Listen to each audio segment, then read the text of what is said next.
ربك وما دينك ومن هذا الرجل الذي بعث فيكم কিয়ামতের দিন ভাই মানুষ মরার পরে কবরের মধ্যে কয়টা সওয়াল করা হবে? তিনটা। কয়টা প্রশ্ন করা হবে ভাই? তিনটা প্রশ্ন করা হবে। এক নম্বর প্রশ্ন হলো মার রব্বুকা, ও বান্দা তোমার রব কে?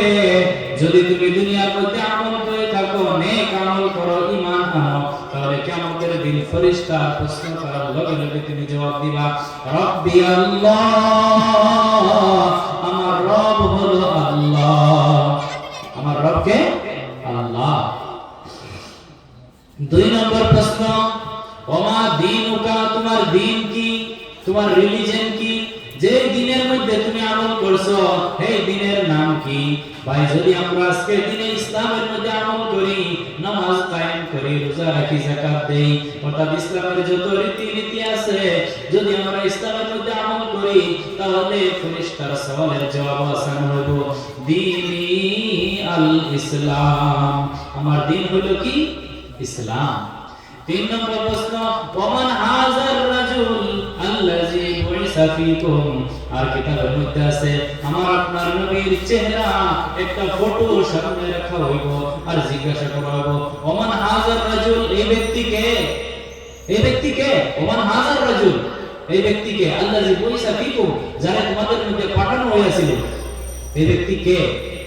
যদি আমরা মহানবী মুহাম্মদুর রাসূলুল্লাহ সাল্লাল্লাহু আলাইহি ওয়াসাল্লামের তরিকার মধ্যে আমল করি, হুজুর পাক সাল্লাল্লাহু আলাইহি ওয়াসাল্লামের সুন্নাতের মধ্যে আমল করি, যদি নবীর সুন্নাত আপনার আমার জিন্দেগির মধ্যে থাকে, তাহলে নবীর মহব্বতে কিয়ামতের দিন আমরা আপনারা সবাই জবাব দিব হাযা নবী মুহাম্মদুর রাসূলুল্লাহ, ইনি হলেন আমার নবী মুহাম্মদুর রাসূলুল্লাহ সাল্লাল্লাহু আলাইহি ওয়াসাল্লাম।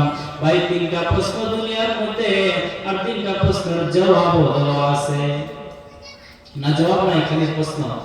জি না ভাই, প্রশ্ন আছে, প্রশ্নের জবাব আছে। আমার তোমার রব কে? আমার রব আল্লাহ। তোমার দ্বীন কি?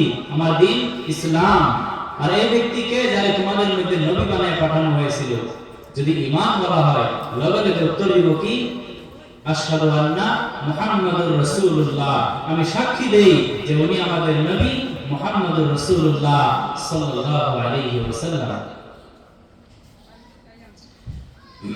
আল্লাহ পাক রব্বুল আলামিন আয়াতের মধ্যে ইরশাদ করেন ইন্না আ'তাইনাকাল কাউসার, হে নবী মুহাম্মদ আপনারে আমি তো হাউজে কাউসার দান করে দিলাম। আল্লাহ নবী সাল্লাল্লাহু আলাইহি ওয়াসাল্লাম এই তিন জায়গা দেখাইলো পারে। কোন সাহাবা নাম মনে আছে নি? হযরতে আনাস রাদিয়াল্লাহু তাআলা আনহু। আনাস রাদিয়াল্লাহু তাআলা আনহু তিনটা ঠিকানার কথা কইলো। হযরতে আনাস রাদিয়াল্লাহু তাআলা আনহু এখন শান্তি, এখন কি? শান্তি। আর হে আনাস, যে আনাস রাদিয়াল্লাহু তাআলা আনহু দুনিয়ার মধ্যে কিভাবে হুজুর পাক সাল্লাল্লাহু আলাইহি ওয়াসাল্লামের প্রেরণা করত, হুজুর পাক সাল্লাল্লাহু আলাইহি ওয়াসাল্লামের অনুসরণ করত, আনাস রাদিয়াল্লাহু তাআলা আনহু ইরশাদ করেন জিন্দেগীর মধ্যে লাউ বা লাউ সিনে আমরা কত লাউ